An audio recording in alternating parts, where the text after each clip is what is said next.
Hey everyone. So a little while ago, I did the new revamped top five great choices for a beginner or entry level pet snake. And both myself and quite a few people asked that I should do a new intermediate level one because the old one kind of had some questionable choices. My thoughts. I don't know what I was thinking. So and as I was going through thinking about all the different species, there's a lot of really good choices out there. So I'm gonna break it up into a couple different videos. The first one will be top 5 boas. The next one will be pythons and colubrids. I need to get out of the habit of saying top 5 because they're not the top 5. They're just 5 really good choices. So intermediate ones is what we're talking about. We're thinking of a couple things. So that means we're thinking of a step up as far as the husbandry requirements or specifications. We're thinking a step up in rarity, a step up in price, a step up in their size or their attitudes or general blanketed personality. So all those things in mind, let's get started with the boa video with the first one up, the Dumerals Boa. So this is our young male Dumerals Boa. These are one of 2 species of ground boas from the island of Madagascar off the coast of Africa. Now, these are the smaller ones with, like most boas, the females are a little bit larger, averaging 7 to 9 feet. The other being the Madagascar ground boa, or Malagasy ground boa, that can achieve lengths of over 10 feet. These are more common. The other ones are quite rare in the United States, and even now, these guys are going to start to become a little bit more uncommon, and we'll talk about that as we go along in the video. So these guys are a species of ground boa. So when we think boa, most of the time we're thinking about the red tails. What are you doing, silly boy? We're thinking about the red tail boas from Central and South America. Ground boas, and they are found all over the world, are ones that are built a little bit differently. As you can see, they have much shorter, chunkier stub tails because they don't need that longer tail to help them grip on and climb things. These guys have a natural pattern and coloration to blend in with the leaf litter on the grounds. And in fact, young ones, he's now getting a little too big for it, are almost like little gaboon vipers or graboids, where they'll blend in with substrate, providing you're giving them some nice deep substrate, and they'll just like rocket out of the ground and they'll snag that prey item. These guys overall have a much more placid, what are you doing, silly? You were trying to handcuff me up. Have a much more placid attitude as a whole than a lot of the red-tailed boas of both the Central American and the true red-tail and all their different subspecies. Now, that's definitely a general statement, and all animals are individual, so I can't sit there and say every single Dumeral boa that you find will be much more likely to be happy with you, to be more okay with handling, and will never bite you. I'm never going to say that. Anything with a face can bite. And in fact, you've probably bitten some people in your lifetime watching this video. But overall, these guys are a really cool species of boa, and honestly one that I would usually recommend even more than the red-tailed boas because of their general more placid attitude. These guys, if you can keep a red tail, you can keep a Dumerals boa. They are larger, which means you need much larger accommodations. They do need a decent basking spot, but like red-tailed boas, they are prone to overheating. You don't want to get them too hot, so a decent basking spot, still plenty of humidity. These guys come from drier areas of the island, the Malagasy, but that doesn't mean that they aren't still a tropical species of snake, so they still need lots of humidity. These guys have a really great prey drive, and in fact, they have some of the larger teeth of any of the non-venomous species out there, with the emerald tree boa taking the cake. But all of these guys and the Madagascar tree boa have very large teeth, and that's meant to grab a hold of either flying birds or lemurs that go across the ground in the case of these guys, or lemurs of smaller lemurs like mouse lemurs for some of the Sanzeni or the tree boas that also live there. So it's not necessarily something you really want to take a bite from, but overall, just an amazing species of snake.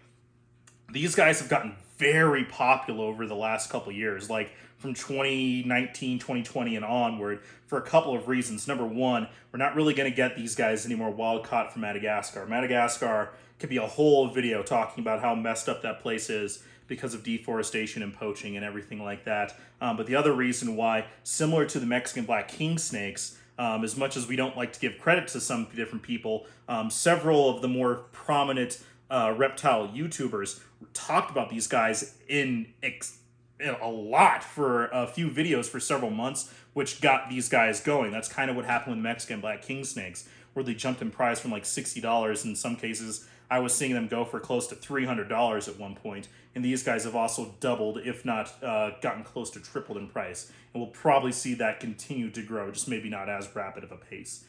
All things considered, I absolutely love Dumerals Boas. I would normally bring out one of my larger ones, like my big girl, but they're actually breeding right now.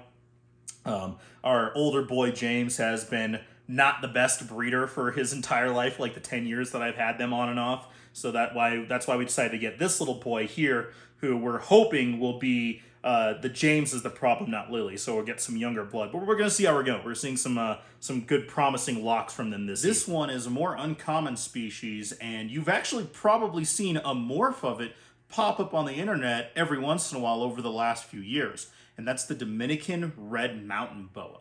Now, the Dominican Red Mountain Boa is also sometimes called the Hispaniola Boa because it actually lives between the 3 different subspecies across the entire island where the Dominican Republic also is. There's a mountain range that essentially splits the 2 countries of the island, and they occupy both sides. So Hispaniola Boa, not just the Dominican Red Mountain Boa, although one particular subspecies is what we usually have to work with. Now, they are part of a genus or a group of snakes that are sometimes called the Antilles boas because of the Greater Antilles Islands. And there are other ones out there like the Cuban boa, the Puerto Rican boa, the Jamaican boa, but the Dominican Red Mountain Boa is oftentimes the most common one because most of the other ones are actually endangered, so a little bit harder to work with and to work with captive breeding programs. And that's really something you have to be really dedicated and be a part of too if you want to work with the other ones as captive breeding these endangered animals. The Dominican Red Mountain Boa, again, still not the worst idea in general. Now, these guys are a really cool species of boa. They're a smaller species, typically not really getting much larger than about 7.5 feet long, with females being a little bit larger because they're boas. They can be fairly arboreal. They're one of the largest predators on the actual island itself, other than feral pigs introduced like mongooses and things like that, which can eat small Dominican Red Mountain Boa babies, which is threatening their populations on the island. But they, like I said before, they are fairly arboreal. They're found kind of all over the place, not usually right near human habitation, but that's probably a good thing. Now, these guys are a really great species to keep in captivity for a number of reasons. Being a Caribbean island species, the temperatures basically range from like 70 to 90 degrees pretty much all year, with parts of the year being drier than others and parts of the year being warmer than others. But overall, it pretty much stays right in that temperature range, which is perfect for most of the captive species that we work with, so dialing in its humidity and temperature requirements is fairly simple. They're also a smaller species of boa, so that way you don't have to worry about as large of a thing as like one of the larger Colombian imperators or one of the larger subspecies of the true red tails, the constrictors, or even something like a carpet python or something like that. You want something a little bit larger, but this will be moderate in size, but fairly easy to take care of. They're a little bit more narrow-bodied, and they're also a very calm, curious, inquisitive species. In the previous video where I talked about the beginner reptiles, or the beginner snakes I should say, the Russian rat snakes that are very calm, reluctant to bite, inquisitive, and then once they get comfortable, a very confident species of snake that will just kind of hang out during the day with you. The Dominican Red Mountain Boa, or the DMR, is also a species just like that, where once they get established, once they're calm and comfortable and realize that you're not going to eat them because we're the giant Godzilla monsters, they will just hang out all the time. And as stated, very reluctant to bite, very calm, fairly slow-moving animal. It's perfect. Now, as I said at the beginning, you've probably seen that morph, that red and white, really cool, striking, beautiful snake. It doesn't even look real, like it's photoshopped or something. That is a naturally occurring morph, but it's very rare, and there's not a whole lot of people in this country working with it, and obviously it's probably going to be very expensive. You could even track one down. But just the normal coloration of these boas is absolutely beautiful. They're not all super, super bright red with those nice striking stripes. Sometimes they're a little bit more reddish brown or more orange, but in general, that high iridescence, that beautiful coloration makes these guys an absolutely amazing species of snake. And to be completely honest with you, I am absolutely fascinated right now by all of the Antilles boas. And as much as I would love to work with the Cuban boas, they are the second longest species of boa, so I probably won't be working with them. The Jamaican boas are a CITES listed reptile. They're endangered, as again previously said, so I probably won't get to play with those, but I know a couple people personally that actually work with the Dominican Red Mountain Boas, and hopefully once we get a little bit more established in the next couple years, I'll be able to get a couple of unrelated pairs and be able to add to the population of captive-born, healthy, stable animals of this amazing group. Next up, which unfortunately I don't have in front of you all today because all three of mine are in shed, are rainbow boas. Now, rainbow boas have become very famous, a very iconic classic snake from the hobby because of their high iridescence and their reputation for being a very advanced species. Now, a lot of the advanced part comes from basically a misunderstanding about them and working with almost exclusive wild animals for a long period of time. Now, there are 4 or 5 different species, depending on which scientist or herpetologist or hobbyist you want to have a fight with that day, of rainbow boas. And basically, their range is from most of South America, east of the Andes, and then up into parts of southern Central America. Overall, these guys share a lot in common. They have that high iridescence. They're all a smaller species of boa compared to like the red tails, where they're much thinner bodied species of snake, to where that they in general are actually more related to anacondas than the red tails. And as I said before, they're a smaller species of snake, where typically the females, being the larger, rarely exceed 6 feet long. If you find one that's over 6 feet, that's a big, big girl. And throughout their habitat, overall, they're usually found in low-level vegetation, sometimes up on trees, and then in and amongst on the ground, under logs, on fallen tree branches. They're kind of a go-everywhere animal, very similar to the red-tailed boas, where they'll be in the trees, they'll also be on the ground all over the place. The biggest thing when it comes to these guys is the habitat that, even though between the different species, they are fairly widespread, the actual individual habitats where they hang out and their periods of activity are oftentimes not as warm as what we would even consider. Even the red tails that, as I said with the Dumerals, are prone to overheating. They rarely get over 85, 86 degrees is when they're really active. And yes, obviously a basking spot can be a little bit warmer than that, but that's usually where we want to try to achieve like their highest range. And they need exceptionally high humidity, just the ambient humidity in the enclosure itself, as well as humid hides with even higher humidity, needs to be a little bit higher than the basic like 60-ish% that we consider for like red tails and ball pythons. And even then, with red tails, it should probably be a little bit higher. So trying to achieve a lower temperature and high humidity often leaves a little bit less experienced keepers to give kind of like a swampy stagnation area for the animals to live in, which can lead to a sick animal. We don't like that. So that's where this is one of those species of snakes that requires a little bit more research, and I've done a whole species spotlight on rainbow boas. Try to remember to put the link for right here. But this is one that, with a lot of these intermediate level snakes, you want to do a little bit more of a deep dive about how different people keep their animals, because no one setup is going to be exactly like all of the other ones. So even someone who has successfully bred rainbow boas, if you do it the way they do, but you live in a different area, even where I live is an entirely different climate outdoors than it is even in Denver, Colorado, just a few hours away. So I have had to readjust everything and how I do things where I live now than even when I did 2 years ago in Denver. So the same thing is the case with all of these other different species of snakes, not just rainbow boas, with all of these ones behind me that you see and all the other ones in general. So that's what makes them an intermediate level. Not advanced because, as we talked about, it's just kind of this not great idea of how to set them up, and then for a long time we were dealing with wild-caught animals. Any baby snake can be very reactive and very defensive. Their face is the only thing they have to really interact with the world. So a lot of babies, or neonates, or hatchlings, however you want to call them, can often be very defensive, very striky, bitey, spicy, whatever we want to call it. And the rainbow boa is no exception, of really any of the species. However, once working with an animal, and usually captive-born animals that are worked with from hatchling, just with basic maintenance handling, are usually much more accustomed to handling and being worked with by people than a wild-caught animal, even a small one or a farm-born one. So, all that in mind, do your research, get your setup first, take the aquarium method where you get it set up and you monitor the humidity and temps for a little while, and then bring home your baby. Now, out of all the different species, the Brazilian rainbow boas, with some of like the Peruvian localities, or I don't know if necessarily it's an official subspecies or not, but are the most popular. They're the highest red, the prettiest ones out there. They're the most sought after and the most expensive, with the exception of different morphs. But the Colombian rainbow boa has a little bit wider of a habitat.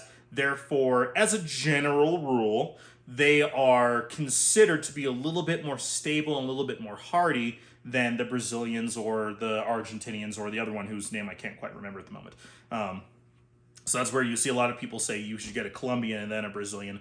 But I think if you just, do your research, get your setup nice and well set up, really any of them are a fairly easy snake once you do a little bit of a deep dive into them. All right, who didn't see a boa coming if we're talking about intermediate and boa for pets, right? So these guys, this is DH. He doesn't really have a name. We just call him DH because he's doublehead for a couple different things. These guys are some of the most amazing snakes out there. They're the ones that made me fall in love with reptiles. They weren't my first pet snake, but they're what really sold the deal.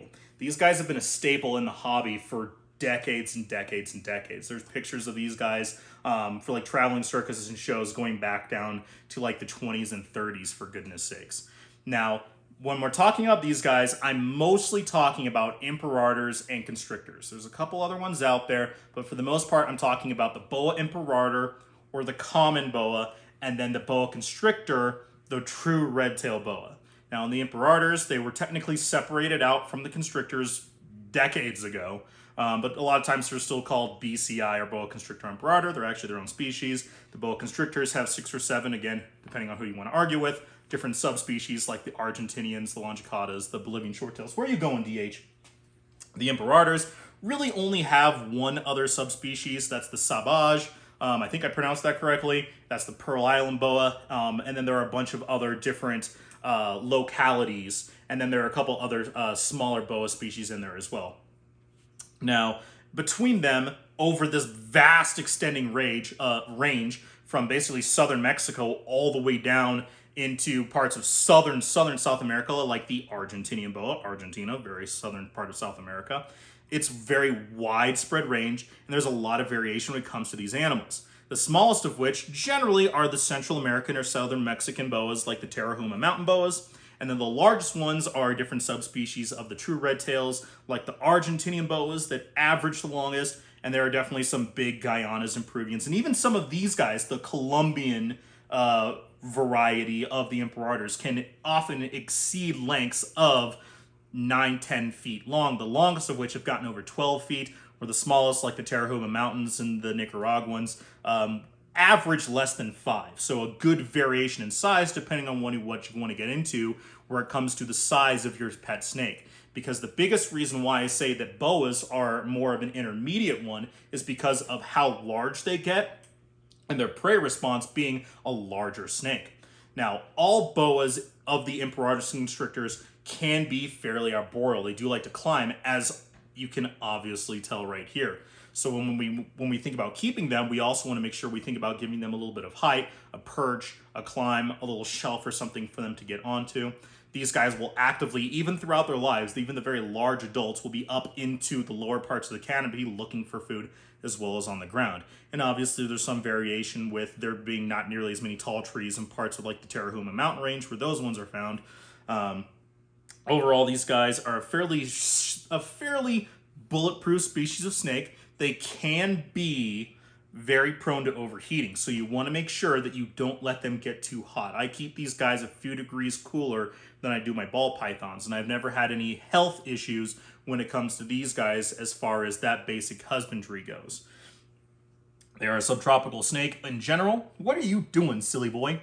And I absolutely love these guys to death, to death, to death, to death, to death. They come in all sorts of different morphs when it comes to the imperators, all the different localities. There's kind of a little bit of everything when it comes to the red-tailed boas, whether you're looking for a snake that's a little bit larger, that isn't one of the big 5, whether you're looking for just a step up in personality, whether you're looking for a step up of their kind of attitude, because somewhat deservedly, a lot of the Central American varieties have a tendency to be a little bit spicier. But that being said, I have plenty of South Central American ones that are doing just fine. Like Alpha is technically essentially a cross between the two, of Alpha being the IMG, which came from a Colombian or one of the more Central American locality imperators, being a larger one, and then he has Het for CAT positive, which comes from different boas. They come from the Central American area, which are much smaller, so he's basically like a straight mix of the two. So, and he is doing just fine as well, and he was a little nippy as a baby too. Great species of snake. Again, the only thing that I think that considers this to be more of an intermediate level is the fact that they just get larger is the biggest one. Next up is one that gets a little bit more into the more display species category of reptiles. So a lot of times when we think about keeping reptiles, it falls into two categories. I want a good pet that I can hang out with and work with, or I want a reptile or an amphibian that just looks really cool and I have a good time building out their habitat and keeping this very unique and very attractive looking animal. And this species of boa, can fall into both, but it definitely usually occupies the more display animal category, and that is the Amazon tree boa. Now, the Amazon tree boa, or ATB, is a species of tree boa that come from the genus Corallus that occupy a good majority of the northern part of, you guessed it, the Amazon. The most famous of these are the emerald tree boa, but the Amazon tree boa has definitely the widest spanning range of habitats, basically from a good majority of the northern part of South America into the northern part of the Amazon basin. And they come in such a wide variety of colors, it's not even funny. There are yellows, oranges, reds, calicos, tigers, garden phase, Halloween phase, really hypermelanistic, so they're very dark species, and all different combinations of them. So this is a very attractive, very bright and colorful species of snake. Now, tree boa, that's something that a lot of people kind of get thrown off about when it comes to this. They are definitely an arboreal species of snake, and in fact, most arboreal species of snakes are more of a hands-off kind of snake. Now, these guys do in fact spend more time on the ground than really any other species of the commonly kept arboreal snakes, like the green tree pythons or the emerald tree boas, but they still enjoy climbing. And when we want to talk about keeping these animals in captivity, we have to kind of think about that a little bit. Now, these guys are actually a pretty big and long species of snake. They are very slender, and they have those big triangular heads, but they can get really long, averaging 5 to 6 feet, with some females getting over 7. But like a lot of the arboreal species of snakes, you would never know it considering how they spend their time. Now, these guys don't always bundle up in that cute little roll that like the green tree and the green tree pythons and the emerald tree boas do. They will sometimes kind of spread out a little bit. So when we think about these guys, we usually think of arboreal snakes of like the green tree python, where it's just like a bunch of the bamboo poles at different heights for them to perch on, and they can move up and down through their heat and UV gradients. Amazon tree boas will absolutely do the same, but a lot of Amazon keepers, I'm not one of them, but I am, I do my research and talk to people who keep them. They do like almost more of like a network of branches, both artificial or real, that allow them to kind of spread out a little bit, because they do move and spread out more than a lot of the other different arboreal snakes. Now, the biggest thing about these guys, despite being so bright and colorful and a little bit for everybody, is the fact that they can be a very defensive and very reactive species of snake. In general, a lot of the tree boas are. So this is where we get into more of that display aspect, where the interactions with them is usually more just kind of maintenance and changing up and feeding. So this is where something where you eventually get and a lot of times they are wild caught animals, usually from the Suriname area, but we have been starting to captive breed them in much more large numbers, hence all the crazy colors that are out there, like the calicos and tigers, to where their interactions, eventually they kind of get used to the interactions with us, whether or not we're fully taking them out. Now, that's not to say that they can't ever be, as said previously, every animal is an individual. A lot of times they will get used to it, but even for some of my arboreal species of snakes, with the exception of my Bayak green tree python, who just absolutely hates me, they will usually get used to kind of a physical barrier and the tap method, which is a tap on something that acts as both a physical and a thermal barrier, because a lot of these guys will eat bats and rodents and warm-blooded birds, and they snag anything that's moving that's warm. So if you use, like, say, for what I use, a paper towel roll or like the lid to one of a smaller tub, you just kind of give them a little tap, or just kind of like, hey, hey. They figure out, oh, he's just coming to clean my poop, he's not going to eat me, is what happens with a lot of different species of snakes. And that same tap method can be used with plenty of other species of snakes. For instance, the giant constrictors. Like with my big reticulated python, I open the cage on one of her coils. Hey, this is not feeding time. You're coming out to get messed with. Usually when she wants to come on her own, I'll see her cruising, I'll let her out. And there are some behavioral differences between cruising looking for food and cruising, I'm bored, let me play. This is, hey, we're being interacted with. You're coming out, I'm cleaning the cage. And the same can be done with arboreal species like the Amazon Tree Boa. Really cool species of snake. They don't typically need to be as warm and as hot as these guys. They do thermally regulate more through basking than they do, like basking on a branch, than they do sitting on a warm rock or something like you see a lot of other of the more terrestrial species of snakes. So I think even though you can have a smaller heat pad on the bottom, and seeing as how they're a species of snake that will spend some time on the ground, I don't think that's a bad idea. I know a lot of people who actually do both. Keep a very small one on the ground, like kind of on top of their water dish to help aid in humidity. And then they have a regular incandescent or LED bulb or both for above heat, and then giving them a tall and wide enclosure to allow them to move around throughout that gradient of both ultraviolet light and heat will aid in naturalistic behaviors in a really cool display snake. Hopefully you guys enjoyed today's video. I always enjoy talking about boas, and I can end up being a little too ranty sometimes when it comes to boas, just because I really like them a lot. But hopefully you guys enjoyed today's video. Again, this is not the top 5 best intermediate boas. These are just 5 good ones that I think are an excellent choice for an intermediate step up in both care, uncommon, price, and personality, feistiness, behavior, all of that. These are more animals that in general are ones that you need to learn more about their behavior and their interactions with each other than you would necessarily with some of the beginner ones, where they're a little bit more hardy, they're a little bit more bulletproof, and a little bit more just kind of with things. These are definitely more species of snakes that you end up learning more and having a closer relationship with. Not to say that you can't or that you wouldn't with any of the beginner level snakes or the more advanced levels as well. These are definitely ones that plays a much bigger part in their keeping and husbandry. Again, hopefully you enjoyed today's video. Please like and subscribe if you can. The whole playlist of all the top 5 or 5 list playlists I'll put here at the end, just like always. If you can, check out my Patreon. The link to all of that I always put down at the bottom of every video. Check that out if you can. I have a whole bunch of different levels that really helps and supports me. You get kind of like a behind-the-scenes look about new acquisitions, what I'm getting up to, in progress things. Like as you've probably noticed from the last couple videos that this has changed a little bit. We're moving stuff around. And you kind of help, and it really helps me out because I'm trying to do this full-time as well. So, again, had to do my little self-promotion there at the end. Hope you guys enjoyed the video. Hope you're having a great day, and we'll check you next time.